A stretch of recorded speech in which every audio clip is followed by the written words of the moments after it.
اللہ تعالیٰ نے اپنے رسولوں کو قتل نہیں ہونے دیا, انبیاء کا مرڈر ہوا. اور یہ لوگ کون تھے جو 3 تھے؟ یہ تینوں رسول تھے. تو اس ایک وجہ یہ بھی اسکالرز نے اوپینین جو لیا ہے دوسرا والا, اس وجہ سے بھی لیا ہے کہ یہ جو کرویا والے تھے ان کا کانسیپٹ یہ بن گیا تھا کہ یہ کہتے تھے کہ ہم تمہیں پہلے کہا ہم تمہیں اپنے لیے بدشگونی سمجھتے ہیں, تم اس معاشرے کا قرض ہو. پھر اور ایگریشن بڑھا تو انہوں نے کہا اب ہم نے اگر تمہیں دوبارہ کہیں بات کرتے ہوئے دیکھا اور یہ توحید کا پیغام بتاتے ہوئے دیکھا تو ہم تم کو پتھر ماریں گے تاکہ تم وہاں سے بھاگ جاؤ, اس لیے کہ تم جو ہو ہمارے معاشرے کے لیے فائدہ مند نہیں ہو.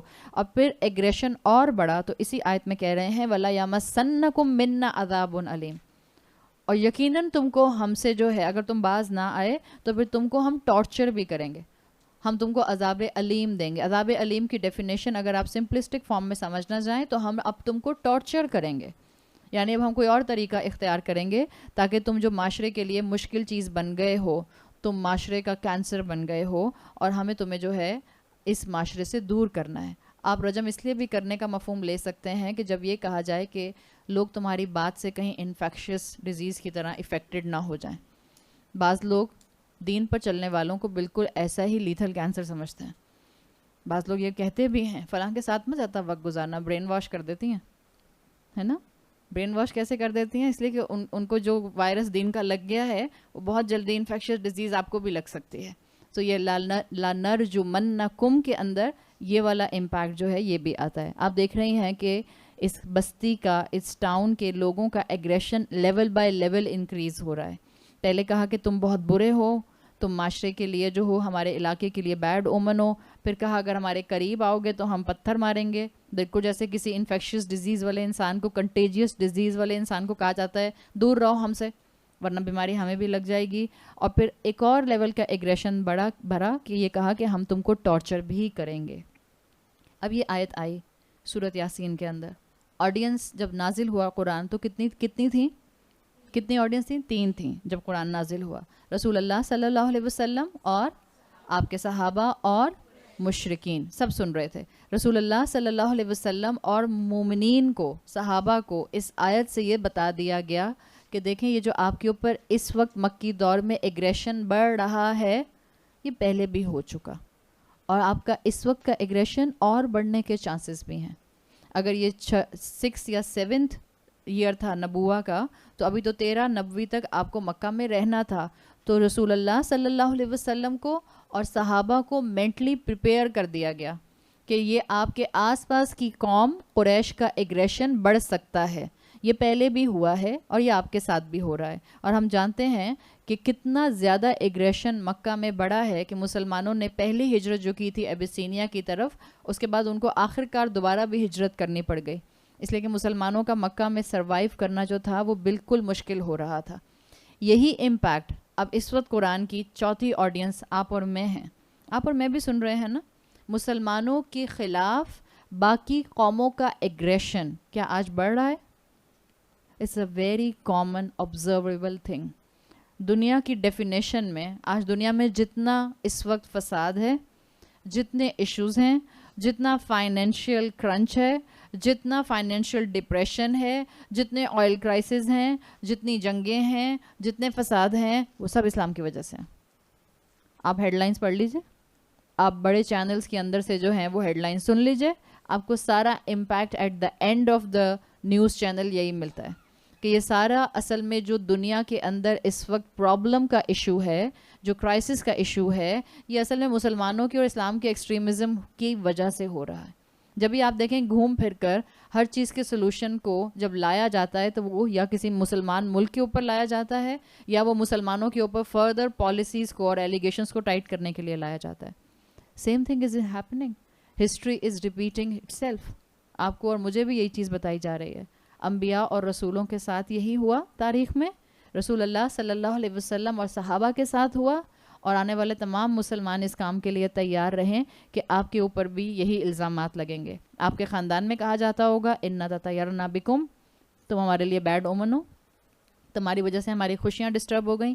گھر میں 5 بہن بھائی ہیں, ایک بہن کے بیٹے کی شادی یا بیٹی کی شادی ہوتی ہے, صحیح, اور ایک اور بہن جو دین پر چلنا شروع ہو گئی وہ کہتی ہے میں اپنے بھانجے بھتیجے کی شادی میں نہیں آ سکتی بیکاز اس کے اندر غیر اسلامی کام ہو رہا ہے یا شریعت کی نافرمانی کے کام ہو رہے ہیں.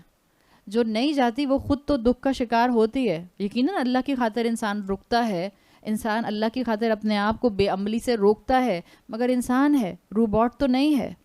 اپنے رشتہ داروں سے دور ہو کے دکھ تو ہوتا ہے, لیکن جو رشتہ دار بظاہر اس کے نہ آنے کو سمجھ رہے ہوتے ہیں کہ کوئی فرق نہیں پڑے گا, وہ بھی بظاہر دل میں اداس تو ہوتے ہیں کہ ہماری ایک بھائی یا ایک بہن زندہ ہوتے ہوئے اس وجہ سے آپ کے گھر کے بچوں کی شادی میں شرکت نہ کرے, آپ کا مزہ کرکرا ہو جاتا ہے. یہ ہوتا ہے. سو یہ ہمارے ساتھ بھی ہو رہا ہے, صرف سمجھنے کی ضرورت ہے. ہم ایک دوسرے کے دشمن نہیں ہیں, ہم ایک دوسرے سے محبت ہے, ہم دل جوڑ کر رہنا چاہتے ہیں. اگر کوئی اس وقت اللہ کی خاطر خاندان سے اس وجہ سے الگ ہوتا ہے کہ ہم غیر اسلامی چیزوں کا حصہ نہیں بنیں گے, اس کو اپنا دشمن مت سمجھیے. وہ آپ کا اپنا ہے, بلکہ شاید وہ آپ کا سب سے زیادہ اپنا ہے, اس لیے کہ وہ آپ کو اپنے پیچھے چلانے کی کوشش کر رہا ہے اور وہ خود رسولوں کے راستے پر چلنے کی کوشش کر رہا ہے. خاندان والے یہ کہتے ہیں انا تطیرنا بکم, ہم نے تم میں کوئی خیر نہیں دیکھی. ایک اور اینگل سے انا تطیرنا بکم کو مفسرین نے مینشن کیا ہے. وہ کہتے ہیں کہ اسلام کے بارے میں ہمیشہ سے یہ کانسیپٹ رہا کہ اسلام جب آئے گا کیا خیر لائے گا معاشرے میں. یہ جو رسول دعوت دے رہے ہیں کیا بہتری آ جائے گی اس سے معاشرے میں. یہ جو رسول اللہ صلی اللہ علیہ وسلم سارے قریش کے طریقہ کار کو ڈیمالش کر کے ریکنسٹرکٹ کرنے کی بات کر رہے ہیں, کیا فائدہ ہوگا اس سے قریش کو. سو ایک کانسیپٹ یہ سمجھنے کی ضرورت ہے کہ رسول اللہ صلی اللہ علیہ وسلم یا کوئی بھی رسول یا جو آج جو بھی دین کی دعوت کا کام کر رہا ہے, وہ یہ نہیں کہتا کہ آپ قرآن کی اس آیت پر عمل کرنا شروع کر دیں آپ کی اکانومی اچھی ہو جائے گی. کوئی نہیں کہتا, نہ رسولوں نے یہ بات کی, نہ رسول اللہ صلی اللہ علیہ وسلم نے یہ بات کی کہ تم روزہ رکھو, دیکھنا پھر تمہارا ویٹ اگر تم چاہتے ہو کہ اس لائن سے آگے پیچھے نہ ہو تو نہیں ہوگا. یہ آپ کا اور میرا پرابلم ہے آج کا, جب ہم نے اپنے ویژن کو مکس اپ کر دیا ہے بلینڈر میں ڈال کے. لوگ کہتے ہیں ہم نماز اس لیے بھی پڑھتے ہیں کہ it's a very best cardiac exercise. ہم روزہ اس لیے رکھتے ہیں کہ اس میں ویٹ کم ہو جاتا ہے, مسل سٹون ہو جاتے ہیں, بہت اچھی آپ کی جو ہے وہ باڈی ڈیٹاکس ہو جاتی ہے. یہ پرائمری آپ کی اور میرے ویژنز نہیں تھے. آپ اور میں روزہ اس لیے نہیں رکھتے کہ مجھے ویٹ کم کرنا ہے. آپ اور میں روزہ اس لیے نہیں رکھتے کہ مجھے اسٹمک کو ڈیٹاکس کرنا ہے. آپ اور میں نماز اس لیے نہیں پڑھتے کہ میرا دل اچھی طرح پمپ کرتا رہے. نہیں, رسول اس لیے نہیں آتے تھے. رسول تو آتے تھے زندگی کا مقصد بتانے کے لیے. جب زندگی کا مقصد سٹریم لائن ہو جائے گا, معاشرہ اس کے مطابق موو کرے گا, آٹومیٹیکلی خیر آئے گی. پوائنٹ سمجھ آیا؟ پوائنٹ بہت امپورٹنٹ ہے. بعض لوگ کہتے ہیں لو فرق کیا پڑتا ہے, ناک یہاں سے پکڑو یا یوں پکڑو. اسی چیز کا فرق ہے. اسی کو کہتے ہیں اطاعت, اسی کو کہتے ہیں اتباع. ورنہ تو اللہ تعالیٰ نے ہمیں کسی بھی آبجیکٹ کو عبادت کرنے کو اور اس کو سینٹر آف اٹریکشن بنا کے اس کے گرد عبادت کرنے کو منع کیا ہے. ہم کسی مزار کے سامنے کھڑے ہو کر, کسی قبر کے سامنے کھڑے ہو کر ہاتھ اٹھا کر دعا نہیں مانگ سکتے, وہ بھی سیمنٹڈ ہے اور برکس ہے. کعبہ کے سامنے کھڑے ہو کر یا حجر اسود کو بوسہ دے کر کیا ہم شرک کرتے ہیں؟ سیم تھنگ ہے. کہنے والا کہتا ہے یوں ناک پکڑو یا یوں ناک پکڑو. فرق ہے, اتباع اور اطاعت کا فرق ہے. جس چیز کو اللہ نے کرنے کا کہہ دیا وہ کبھی شرک نہیں ہو سکتی, اور جس چیز سے اللہ اور اللہ کے رسول نے روک دیا وہ کبھی اطاعت نہیں ہو سکتی. دس از دا بیسک ڈفرینس. تو یہی چیز یہاں سکھائی جا رہی ہے کہ جو رسول آتے تھے ان کا یہ کانسیپٹ نہیں ہوتا تھا. وہ اس طرح بات نہیں کرتے تھے کہ تم اسلام پر عمل کرنا شروع کر دو, تمہاری اکانومی بہت اچھی ہو جائے گی, تمہارا جسٹس سسٹم جو ہے وہ دیکھنا بہترین ہو جائے گا, تم فلرش کرو گے, امپلائمنٹ بڑھ جائے گی, آپشنز بڑھ جائیں گے, فیکٹریاں زیادہ لگیں گی, انڈسٹریل بوم آئے گا. یہ انداز نہیں ہوتا تبلیغ کرنے والوں کا. تبلیغ کرنے والے کہتے ہیں ہم زندگی کا مقصد بتا رہے ہیں, اس مقصد کے مطابق آپ سٹریم لائن ہو جائیں, باقی چیزیں آٹومیٹیکلی ایڈجسٹ ہوتی چلی جائیں گی. جیسے قرآن کیا کہتا ہے, ایمان والے سب سے زیادہ کس سے محبت کرتے ہیں؟ الذین آمنوا اشد حبا للہ. ایمان والے سب سے زیادہ اللہ سے محبت کرتے ہیں. جب آپ اللہ کو اپنا سینٹر آف اٹریکشن بنا لیں گی, سینٹر آف فوکس بنا لیں گی, باقی محبتیں خود ہی سٹریم لائنڈ ہو جائیں گی. آپ کو خود پتہ چل جائے گا کس کو کہاں رکھنا ہے. Same as the case with the worldly matters. جب آپ اللہ کو ویژن کے طور پر, روزے کو تقوی کے لیے, نماز کو اللہ سے کلام کرنے کے لیے، قرآن کو خشیت الہی کے لیے فوکس میں لے آئیں گی، اسلام کو زندگی کے مقصد کے طور پر لے آئیں گی، باقی چیزیں خود بخود سٹریم لائن ہو جائیں گی. یہی چیز یہاں پر رسولوں نے اس قوم کو سمجھانے کی کوشش کی. دوسرا، بعض لوگ ایکسٹریمز پر جا کر یہ بھی سمجھتے ہیں، جب لوگ کہتے ہیں اِنَّا تَطَيَّرْنَا بِكُمْ، تم ہمارے لیے جو ہو وہ برا شگون ہو، تو لوگ کہتے ہیں کہ ہم نے تو دین پر عمل کرنا شروع کیا، ہمیں تو کوئی انجوائمنٹ فیل نہیں ہوئی. دین بتانے والے یہ کبھی بھی نہیں کہتے کہ تم دین پر عمل کرنا شروع کرو، دیکھو تم کو کتنا انجوائمنٹ فیل ہوگا. کوئی بتاتا ہے آپ کو ایسے؟ کسی رسول نے ایسے بتایا کہ تم دین پر عمل کرنا شروع کرو، دیکھو تمہیں کتنی انجوائمنٹ ملے گی؟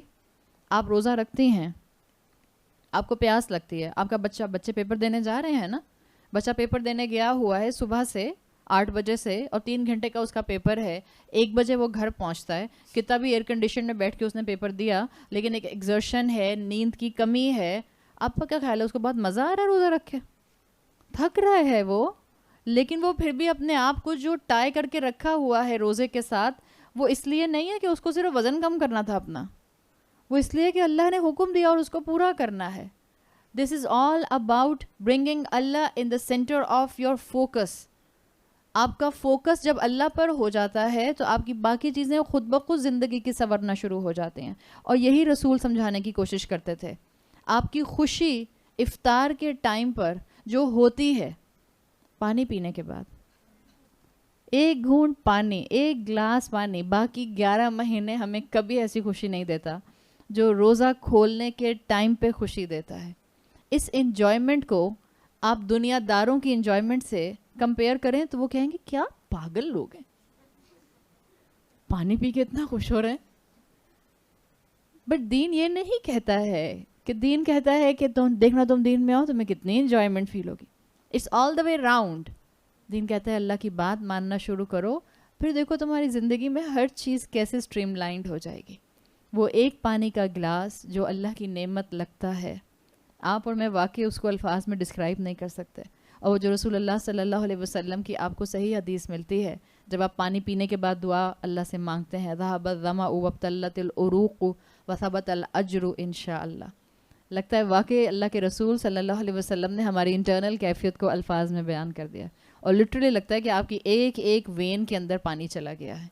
سو مسلمان اسلام پر عمل کرتے ہیں اللہ کی رضا حاصل کرنے کے لیے، دنیاوی فائدے حاصل کرنے کے لیے اسلام پر مسلمان عمل نہیں کرتے ہیں. جب ہم یہ سمجھ جائیں گے تو پھر ہم دنیا کو ایک بالکل ڈیفرنٹ اینگل سے لیں گے. دنیا یہ نہیں سمجھتی. بعض اوقات بعض مسلمان یہ بات نہیں سمجھتے. بعض مسلمان جب یہ دیکھتے ہیں کہ اسلام کا اتنا پیغام پھیل رہا ہے، اتنا اسلام لاجیکل ہے، اتنا اسلام ریزننگ دے کے بات کرتا ہے، دنیا کیوں نہیں بات مانتی ہے، تو پھر بعض مسلمان اپنی کم علمی کے اندر ایگریسو ہو جاتے ہیں. وائلنٹ ہوتے ہیں یا نہیں ہوتے؟ مسلمان ہوتے ہیں. لیکن یہ مسلمانوں کا وائلنٹ ہو جانا اسلام کے لیے فائدہ مند بنتا ہے یا نقصان دہ ہوتا ہے؟ اس بات کے اوپر کوئی کنفیوژن نہیں ہے کہ جب مسلمان اپنی انٹلیکٹ کو ایک طرف کر کے وائلنس کو ہاتھ میں لیتا ہے تو پھر وہ اپنا اور اسلام دونوں کا نقصان کرتا ہے. یہی چیز یہاں سمجھانے کی کوشش کی جا رہی ہے قرآن میں کہ انبیاء کے سامنے جتنا قوم کا ایگریشن بڑھتا تھا، انبیاء جواب میں وائلنٹ ہوتے تھے یا وہ کنٹرولڈ ٹیمپر کے ساتھ رہتے تھے.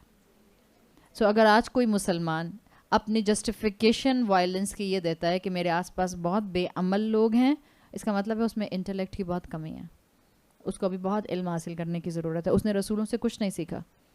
رسول نہیں کرتے تھے یہ کام. کوئی بھی ہم میں سے قانون کو اپنے ہاتھ میں نہیں لے سکتا. کوئی بھی ہم میں سے کسی کے دل کے اندر جھانک کے نہیں دیکھ سکتا.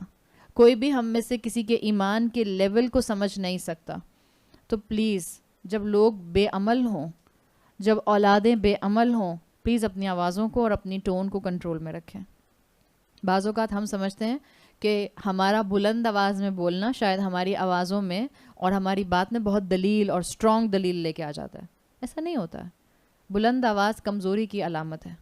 بلند آواز آپ کی کم آرگیومنٹس کو منشن کرتی ہے. بعض لوگ خاندانوں میں ایسے ہوتے ہیں، خاندانوں میں بعض دفعہ شوہر ایسے ہوتے ہیں، بعض اوقات بڑے بہن بھائی ایسے ہوتے ہیں، کوئی ایسا ہوتا ہے کہ وہ اپنے آواز کے اونچا کرنے سے باقی سب کو کنٹرول کرنے کی کوشش کرتا ہے.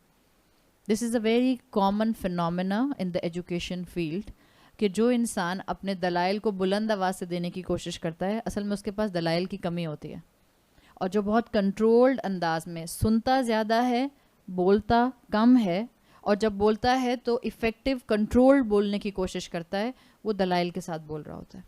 سو آپ کو اور مجھے ایسا بڑا نہیں بننا خاندان کا, آپ نے اور میں نے اپنے گھروں میں ایسی بہن بیٹی ماں بیوی نہیں بننا کہ ہم اپنی آواز کی پچ سے لوگوں کو کنٹرول کرنے کی کوشش کریں. پلیز اپنی اولادوں کو بھی یہ بات سکھائیں, اور خاص طور پہ اپنے بیٹوں کو یہ بات سکھائیں. لڑکے بیٹے شوہر بن کے اپنی بیویوں کو بغیر دلائل کے صرف اپنی آواز کی پچ سے کنٹرول کرنے کی کوشش کرتے ہیں. اس سے بڑی کمزوری کوئی نہیں ہے, کمزور انسان کی علامت ہے, انبیاء کا راستہ نہیں ہے یہ.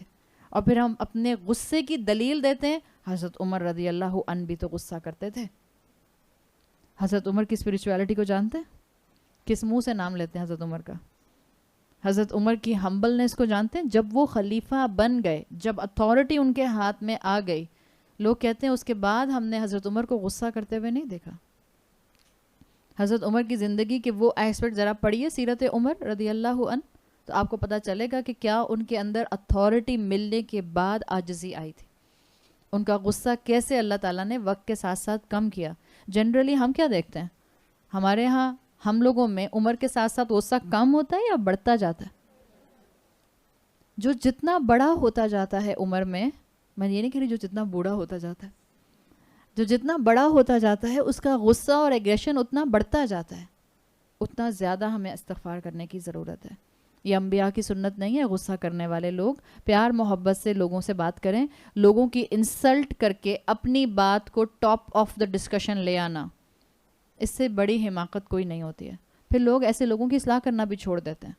اگر آپ کو غصہ زیادہ آتا ہے اور آپ کے خاندان میں کوئی آپ کو سمجھاتا نہیں ہے, اس کا مطلب ہے لوگ آپ پر گیو اپ کر چکے ہیں. ان کو پتہ ہے وہ آپ کو سمجھائیں گے, آپ اوپر سے ان کو ڈسنے کو پڑ جائیں گی, تو وہ ہمت نہیں کرتے آپ سے بات کرنے کی. سو اس چیز کو رسولوں سے سیکھیے. اگر اختلاف ہوتا ہے خاندانوں میں, آرگیومنٹس ہوتے ہیں, آپ خاندانوں کو جوڑنے والی ہوں. مشورہ وہاں دیجئے جہاں مانگا جائے.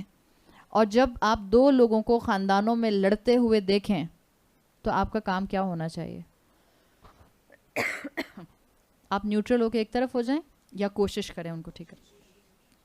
اور یاد رکھیں جو ریفری بنتا ہے وہ دونوں طرف سے پٹتا ہے. جب دونوں طرف سے پٹیں تو پھر اللہ سے خوب مدد مانگیں اور اللہ سے خوب دعا کریں. یہاں پر جو الفاظ آئے ہیں وَلَا يَمَسَّنَّكُم مِّنَّا عَذَابٌ عَلِيمٌ, ہم ضرور تم کو ٹارچر کریں گے. اس سے مفسرین نے ایک نقطہ نکالا ہے کہ یہ وہ لوگ تھے جو انبیاء کو ایگریشن دکھا رہے تھے جن کے پاس سوسائٹی میں پوزیشنز تھیں. اس لیے کہ پوزیشن والے ہی ورڈکس دے سکتے ہیں رسولوں کو کہ ہم آپ کو سزا دیں گے, ورنہ اگر یہ پوزیشن والے نہ ہوتے تو یہ رسولوں کو اس طرح سے بات نہ بولتے کہ ہم سٹیپ بائی سٹیپ جو ہیں وہ آپ کو اس طرح کی سزائیں دیں گے. آپ دیکھیں رسول جب آیا کرتے تھے, رسول کی جو دعوت ہوتی تھی, ہمیشہ آپ قرآن میں دیکھیں گی ایک خاص طرح کے طبقے کو بہت بری لگتی تھی. رسولوں کی دعوت ایک خاص طرح کے طبقے کو بہت بری لگتی تھی. کون سا طبقہ ہوتا تھا؟ ملاء القوم, قوم کے سردار. اس لیے کہ رسول دعوتوں کو ڈائلیوٹ نہیں کرتے تھے, رسول پیغام حق کے ساتھ پہنچاتے تھے, اور رسول یہ نہیں دیکھتے تھے کہ سامنے غریب ہے یا امیر ہے تو اس کو اس کے حساب سے میں تعلیم دوں. رسول جس طرح سے اپنے پیغام کو اپنے رب سے حاصل کرتے تھے ویسے پہنچا دیا کرتے تھے. اسی لیے جو قوم کے پیسے والے لوگ ہوتے تھے, زیادہ تر پیسے والے لوگ ہی سب سے زیادہ کرپٹ ہوتے ہیں, معلوم ہے نا. سو جو کرپشن کرنے والے لوگ ہوتے تھے ان کو رسولوں کی تعلیم بہت بری لگتی تھی, اس لیے وہ رسولوں کی دشمنی میں آگے سے آگے بڑھتے تھے. جب بھی اس قریہ والے کے لوگوں نے بھی رسولوں کو اپنے ایگریشن کو دکھا کر ان کو آخر کار ٹارچر تک کرنے کی دھمکی دے دی. ایک آیت آئی تھی سورت مطففین کے اندر, وَيْلٌ لِّلْمُطَفِّفِينَ, ہلاکت ہے ڈنڈی مارنے والوں کے لیے. جب آپ صلی اللہ علیہ وسلم نے یہ آیات پڑھی ہوں گی تو آپ کا کیا خیال ہے؟ وہ جو غریب تھے جن کو کہا گیا کہ اخلاق کی ڈنڈی نہ مارو, برا تو ان کو بھی لگا ہوگا, مگر کیا بگاڑ سکتے تھے کچھ رسول اللہ صلی اللہ علیہ وسلم کا غریب؟ کچھ نہیں. جب پیسے والے سنتے ہیں ویل للمطففین, اور کرپشن والے سنتے ہیں, وہ جو چھوٹی چھوٹی ڈنڈی مارتے ہیں, دینے تھے 1 کلو چاول, پیکٹ بنا دیا 0.975 کا یا 0.95 کا, مارجن جو تھا مارجن آف ایرر وہ اپنی فیور میں رکھ لیا. آرلی پیمنٹ لیتے ہیں, کام 3 گھنٹے میں ہو گیا بٹ کانٹریکٹ کیا ہوا 6 مہینے کا. یہ آج کل ہماری فیلڈس کے اندر, پیسے والی فیلڈس کے اندر کامن سی بات ہے. یہ ہے ویل للمطففین, تطفیف ہے یہ. آپ جو کام کر سکتی تھیں وہ 3 گھنٹے میں ہو سکتا تھا. کانٹریکٹ کیا آپ نے کمپنی کے ساتھ کہ آپ 6 مہینے ان سے پر آر پیمنٹ لیں گی, اور کام کتنے گھنٹے میں کیا آپ نے؟ تطفیف کی آپ نے. اور اللہ کے رسول صلی اللہ علیہ وسلم کی زبان قرآن کے کلام کو بولتی ہے ویل للمطففین, ہلاکت ہے ڈنڈی مارنے والوں کے لیے. کہنے کو آپ بزنس کر رہے ہیں, کہنے کو آپ جاب کر رہے ہیں, سوچ رہے ہوں گے آپ کہ ہم تو رزق حلال کما رہے ہیں, بٹ آپ نے اپنے رزق حلال میں ڈنڈی مار لی, اور پھر اس ڈنڈی کا مارنا آپ کے رزق حلال کی برکت کو آپ سے چھین لیتا ہے. سو جب بھی پیسے والے اس طرح کی آیات قرآن کی آج بھی سنتے ہیں, ان کو تکلیف ہوتی ہے. جس کی کرپشن کے اوپر ہاتھ ڈالا جائے گا, جس کی کرپشن کو ہائی لائٹ کیا جائے گا, اگر وہ اتھارٹی میں ہوگا تو جس نے اس کی کرپشن کو ہائی لائٹ کیا ہے وہ ضرور اس کو سزا دینے کی کوشش کرے گا. یہ دنیا کا اصول پہلے بھی تھا اور یہ دنیا کا اصول آج بھی ہے. آپ کی اور میری دنیا رسولوں کی دنیا سے بہت مختلف نہیں ہے. نارمز وہی چلتے ہیں جو اس وقت بھی چلتے تھے. سو انبیاء نے تو بڑے بڑے لوگوں پر تنقیدیں کی, اسی لیے ان کے اوپر مشکلات آئیں. آیت نمبر 19, انبیاء نے آگے سے کیا کہا؟ قالو, انہوں نے کہا, طائرکم معکم, تمہاری جو بدشگونی ہے وہ خود تمہارے ساتھ ہے. طائرکم معکم ان ذکرتم بل انتم قوم مسرفون, تمہارا معاملہ یہ ہے کہ تم حد سے بڑی ہوئی مسرف قوم ہو, اسراف کرنے والی قوم ہو. دیکھیں, ہر قوم کا جو رسول ہوتا تھا اس کا کام ہوتا تھا کہ وہ اس قوم کو اس کی برائیوں سے نکال لے.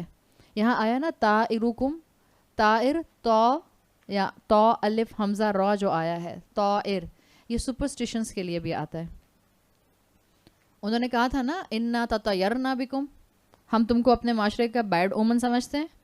تو رسولوں نے جواب دیا بہت ہی ڈیسنٹ طریقے سے, کنٹرول ٹون کے ساتھ, اصل میں تمہاری بدشگونی خود تمہارے ساتھ ہے. تو کبھی کبھی آپ کو بولنا پڑتا ہے. ظاہر بات ہے, اب نماز میں خاتون آپ کے برابر میں کھڑی ہیں اور ان کے اینکل سے بھی اوپر ان کا ٹراؤزر جا رہا ہے, تو آپ کا دل تو کرے گا بولنے کا. یا آپ کی بھتیجی ہے یا آپ کی بھانجی ہے یا آپ کی فیملی میں کوئی بچی یا کوئی کزن ہے, آپ کا دل تو کرے گا. اسی طرح سے رسولوں نے یہاں بات کہی, خاموش نہیں ہوتے تھے رسول. ہاں, کہنے کا انداز ان کا بڑا سوفسٹیکیٹڈ اور بہت سلجھا ہوا ہوتا تھا. جب قوم نے کہا تم ہمارے معاشرے کی بدشگونی ہو, بیڈ اومن ہو, انا تطیرنا بکم, رسولوں نے کہا قالوا طائرکم معکم, تمہاری بدشگونی خود تمہارے ساتھ ہے, ہم تھوڑی ہیں تمہاری بدشگونی, تمہارے اوپر اپنے تمہارے اعمال کی بدشگونی ہے. آپ کو بتایا تھا رسول آتے تھے ان معاشروں کے اندر جو آلریڈی کرپل کرنے والے ہوتے تھے, گرنے والے ہوتے تھے. رسول آتے تھے جب معاشرے سوشل ورسز میں, سوشل وائسز میں ایکسٹریم پر ہوتے تھے, تاکہ جتنا خیر نکال سکتے ہیں اب بھی دعوت دے کے وہاں سے خیر نکال لیں, تاکہ جتنا حجت تمام ہو سکتی ہے اب بھی حجت تمام ہو جائے. تو ہر نبی جب معاشرے میں آیا, اس کا مطلب ہے اس معاشرے میں گناہ بہت ہوتے تھے. صحیح, جس معاشرے میں گناہ ہوتے ہیں وہاں سے گناہوں کی ابتدا کس گناہ سے ہوتی ہے؟ میں نے آپ کو, شاباش, یہ میں نے آپ کو پچھلی کلاسز میں بتا دیا. شرک سے ابتدا ہوتی ہے, فردر آگے مختلف گناہوں کی, اور شرک ہی جڑ ہوتا ہے سپرسٹیشنز کی. یاد رکھیے گا, جن معاشروں کے اندر شرک آ جائے وہاں سپرسٹیشنز آتے ہیں. وہاں پر سپرسٹیشنز کو اردو میں کیا کہتے ہیں؟ توہم پرستی. ہاں, بیڈ اومن سے توہم پرستی. سپرسٹیشنز جیسے آپ نے گاڑی کی, آپ نے آنا تھا اسٹریٹ نمبر 2 میں, آپ اسٹریٹ نمبر 2 کے ٹی پہ کھڑی تھیں, سامنے سے کالی بلی گزر گئی. اب آپ اسٹریٹ نمبر 2 سے انٹر ادھر سے نہیں ہوں گی, آپ گھوم کے جائیں گی 3rd سے اور پورا آل دا وے دوسرے راستے سے آئیں گی. دس از سپرسٹیشن. ایون یہاں تک کہا جاتا ہے کہ آپ معمولی سے بنائن سے سپرسٹیشن سے بھی اپنے آپ کو انوالو نہ کریں. بعض لوگ کہتے ہیں کوا بول رہا ہے مہمان آئیں گے, this is also one of the superstition. بعض لوگ کہتے ہیں, ماسیاں کہتی ہیں کہ آٹا گوندتے میں آٹا باہر گر جاتا ہے تو پتہ نہیں اس سے کیا ہوتا ہے, آئی ڈونٹ نو, ہاں اس میں بھی شاید کچھ مہمان وغیرہ آتے ہیں. These are all superstitions, please اس سے باہر نکلیں. سفر کا مہینہ ہمارے کلچر کے اندر مردوں کے اوپر بھاری سمجھا جاتا ہے. سپرسٹیشنز کوئی گنجائش نہیں ہے, کوئی حقیقت نہیں ہے ایسی. یاد رکھیں میں نے پہلے بھی یہ بات بولی تھی, کوئی انسان کسی اس طرح کی توہم پرستی سے نہیں مرتا ہے, کوئی انسان بیماری سے نہیں مرتا, کوئی انسان غلط ڈاکٹر کے پاس جانے سے نہیں مرتا. کب مرتا ہے؟ جب اس کی موت آ جاتی ہے. یہ بھی سپرسٹیشنز ہو جائیں گے اگر ہم سمجھیں کہ اگر ہم فلاں علاقے کے کسی چھوٹے علاقے کے, میں علاقے کا نام اس لیے نہیں لیتی ہوں کہ بعض دفعہ یہ ریکارڈنگ پتہ نہیں کہاں سے کہاں چلی جاتی ہے. تو ایک مرتبہ میں نے ایسے ہی شاید علاقے کا کوئی نام لے دیا تھا. اب میں یہ سمجھی کہ بھئی چھوٹا علاقہ خدا نہ خواستہ کہنے کا مطلب یہ نہیں ہوتا ہے کہ کوئی خدا نہ خواستہ ہم اس کو ڈگری میں عزت میں کم کر رہے ہیں. چھوٹا علاقہ مطلب یہ ہوتا ہے کہ جہاں پر آپ کو بڑا ہاسپٹل نہیں ملے گا, کوئی چھوٹا ہاسپٹل ملے گا, کوئی چھوٹا کلینک ملے گا, کوئی چھوٹا پارک ملے گا. سو بہرحال آپ کے کسی علاقے میں کوئی ایک ایسا علاقہ ہے جو چھوٹا علاقہ ہے جہاں بڑا ہسپتال نہیں ہے. آپ اپنے پیشنٹ کو جو ایمرجنسی آ گئی ہے, اس کو کارڈیک اریسٹ ہوتا ہے, اور آپ کا چھوٹا ہاسپٹل قریب ہے بنسبت بڑے ہاسپٹل کے. آپ چھوٹے ہاسپٹل میں صرف اس لیے نہیں لے کے جاتے یہاں پر کوالیفائڈ ڈاکٹر نہیں ہے, پتہ چلا بڑے ہاسپٹل تک پہنچتے پہنچتے راستے میں ہی اللہ کو پیارے ہو گئے. صحیح. تو مت یہ خیال اپنے دماغ میں لے کر آئیں کہ چھوٹے ہاسپٹل میں جائیں گے کوالیفائڈ ڈاکٹر نہیں ہوگا تو موت آ جائے گی. موت تو آئے گی اپنے وقت پہ. یہ تو سب بہانے بنتے ہیں. اپنے دلوں کو صاف رکھیے, اپنے دلوں کو قرآن سے جوڑیے.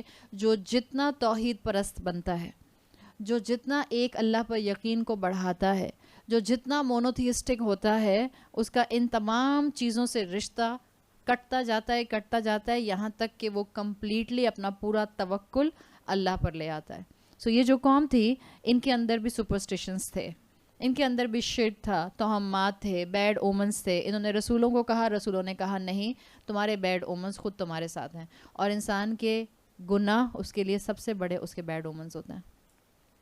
کوئی جو توہم پرستی یا بیڈ اومنز ہیں وہ آس پاس نہیں ہوتے ہیں, وہ آپ کے اپنے گناہوں کے اندر ہوتے ہیں. یاد رکھیں ہمارے گناہوں کے اثرات ہم پڑھ چکے پیچھے, اور گناہوں کے اثرات ضروری نہیں ہے کہ 1 سال کے بعد سامنے آئیں, 60 سال کے بعد سامنے آئیں. مکافات عمل سنا ہے نا, what comes around goes around, what goes around comes around. جو آپ آگے بھیجیں گے وہ واپس پلٹ کر آپ کے پاس آئے گا. انفیکٹ اتنا کلیئر واپس آئے گا کہ انسان یہ سمجھتا ہے کہ شاید آج میں نے زیادتی کی ہے تو جب میں بوڑھی ہو جاؤں گی تب وہ زیادتی پلٹ کے میرے پاس آئے گی. ہاں سنا تھا ہم نے کلاس میں مکافات عمل کا. جی نہیں, آپ نے صبح زیادتی کی, شام میں ٹھوکر لگ جائے گی آپ کو. آپ نے دوپہر میں زیادتی کی, رات میں آپ کے سامنے کوئی اس کا جو ہے وہ ریپرکشن آ جائے گا. سو یاد رکھیے گا یہ بات, جب آپ اور میں گناہ کرتے ہیں ان گناہوں کے اثرات, برے اثرات ہماری زندگیوں میں ضرور آ سکتے ہیں اگر ہم نے توبہ نہ کی, اگر ہم نے اللہ سے معافی نہ مانگی. سو یہ ہمارے اپنے اعمال, ہماری بے عملی, ہماری بدشگونی ہوتی ہے, یہی ہمارے لیے جو ہیں وہ توہم پرستی کا باعث بن جاتے ہیں. رسولوں نے اپنی دعوت کے انداز میں یہاں پر تھوڑی تبدیلی کی اور مرسل سے آگے بڑھ کر, اپنے انٹروڈکشن سے آگے بڑھ کر لوگوں کو جواب دینے کی کوشش کی. انہوں نے کہا کہ ہم تمہیں زندگی کا مقصد بتا رہے ہیں, ہم تم کو توحید پر لا رہے ہیں, ہم تم کو اللہ کی بات بتا رہے ہیں, ہم تم کو نصیحت کر رہے ہیں. یہ آیا نا, ان ذکر ہم تو تم کو نصیحت کر رہے ہیں, اور تم جو ہو وہ کس طرح کی باتیں کر رہے ہو. ہم تم کو بیڈ اومن سمجھتے ہیں, ہم تم کو رجم کریں گے, ہم تم کو ٹارچر کریں گے. ایکسٹریم بات ہو رہی ہے نا. تو یہاں پر پھر انبیاء نے, رسولوں نے کہا بل انتم قوم مسرفون, ہم سمپل بات کر رہے ہیں کہ اللہ کی بات کو مان لو, ایک اللہ کی عبادت کرو, اپنے معاشرے میں شرک مت لاؤ, اور تم ایکسٹریم باتیں کر رہے ہو. یقیناً تم حد سے بڑھنے والی قوم ہو, مسرف قوم ہو, تم اپنے حدوں کو کراس کر رہی ہو. تو قوم کی 2 برائیاں یہاں پر رسولوں نے منشن کی. وہ 2 برائیاں کون سی ہیں؟ ایک ہے طائرکم, ان کا سپرسٹیشن لینا, اور دوسرا ہے ان کا بل انتم قوم مسرفون, ان کا اسراف کرنا. سپرسٹیشیس ہونا اور مسرف ہونا, یہ 2 بری کوالٹیز رسولوں نے اس قوم کی منشن کر دیں. اللہ تعالیٰ نے انسان کو ذہن دیا ہے, اور اللہ نے انسان کو عقل استعمال کرنے کا کہا ہے. قرآن کہتا ہے افلا یعقلون, کیا تم عقل کا استعمال نہیں کرتے؟ کیا تم اپنے آپ کو قرآن کے سامنے بٹھاتے ہو تو اپنی اصلاح نہیں کرتے؟ 3 بیریئرز نہیں ہٹاتے اپنے اوپر سے؟ وہ 3 بیریئر کون سے تھے؟ دنیا کو دیکھو, سوچو. تاریخ کو دیکھو, سوچو. قرآن کو سمجھو, سوچو. سو یہ جو یہاں اس قوم کے ذریعے سپرسٹیشیس مائنڈ سیٹ سے روکا جا رہا ہے, اللہ کہہ رہا ہے تم بھی سوچ لو جو بھی اس کو پڑھ رہا ہے.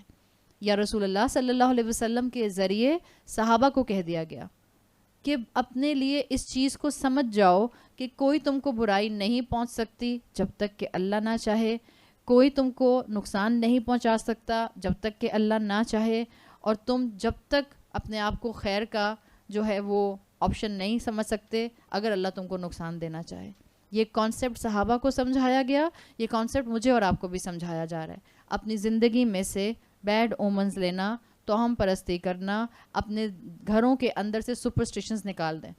وہ جو گاڑی کے پیچھے جوتا لٹکتا رہتا ہے ایک بچے کا, وہ دس از گاڑی چوری نہیں ہوگی نا, سپرسٹیشنز, نظر نہیں لگے گی, ایکسیڈنٹ نہیں ہوگا, ڈینٹ نہیں پڑے گا, کوئی کی سے اسکریچ کرتا ہوا نہیں چلا جائے گا. سپرسٹیشن, کالا دھاگا, وہ اتنی بڑی خوبصورت گاڑی کے پیچھے ایک کاڑا چیتھڑا لٹکا دیتے ہیں. دس از ریڈیکیولس. دعائیں پڑھنا بھول گئے. صبح شام کی دعائیں رسول اللہ صلی اللہ علیہ وسلم کی صحیح احادیث میں تاکید اور تلقین کے ساتھ موجود ہیں. وہ پڑھنا تو فرصت نہیں ہے, بھول گئے, معلوم نہیں ہے. جس معاشرے کا بائی پروڈکٹ ہیں وہاں سنتیں عام نہیں ہیں, بدعات عام ہیں. جس معاشرے میں آنکھ کھولی ہے وہاں سپرسٹیشنز عام ہیں. سو کالا کپڑا لٹکا دیں گے, جوتا لٹکا دیں گے, دل چاہتا ہے اسی جوتے کو اتار کے, بس آگے میں کچھ نہیں بول رہی. مصرف ہونے کی علامت ہے. گھروں میں جو ہم ہینگ کرتے ہیں